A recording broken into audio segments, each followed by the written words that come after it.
అధిక బరువు అనేక సమస్యలకు కారణం. సాహితీ యోగా ఆన్లైన్ క్లాసులో జాయిన్ అవ్వండి. దేశవ్యాప్తంగా గణపతి నవరాత్రి ఉత్సవాలు ఘనంగా ముగిశాయి. చిన్న పెద్ద అనే తేడా లేకుండా అందరూ భక్తి శ్రద్ధలతో ఆ గణనాథుడికి ప్రత్యేక పూజలు చేసి సాగనంపారు. అయితే ఎన్నో ఏళ్ల నుంచి ప్రత్యేకంగా నిలుస్తున్న ఖైరతాబాద్ వినాయకుడి నిమజ్జనం కూడా మంగళవారం ముగిసింది. కట్టుదిట్టమైన భద్రత నడుమ ఉదయం ప్రారంభమైన శోభాయాత్ర మధ్యాహ్నం 2 గంటలకు ముగిసింది. ఈ బడా వినాయకుడిని చివరిసారిగా చూసేందుకు భక్తులు ట్యాంక్ బండ్కు భారీగా చేరుకుని వెల్లిరా వినాయక అంటూ బై బై చెప్పారు.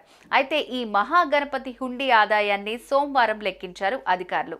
మొత్తం లెక్క చూస్తే మాత్రం ఈసారి రికార్డు స్థాయిలో ఆదాయం సమకూరిందని ఖైరతాబాద్ గణేష్ ఉత్సవ సమితి ప్రకటించింది. ఇంతకు ఈసారి హుండీ ఆదాయం ఎంత వచ్చిందనేది ఇప్పుడు తెలుసుకుందాం.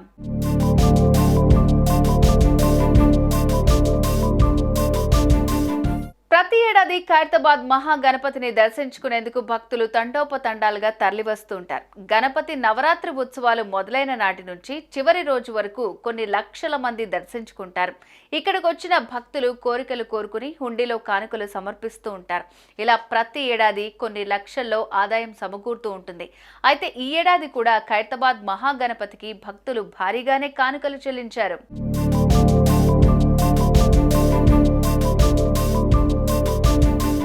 అధికారులు సోమవారం హుండీ ఆదాయాన్ని లెక్కించగా 70 లక్షలు సమకూరినట్లు తెలిపారు.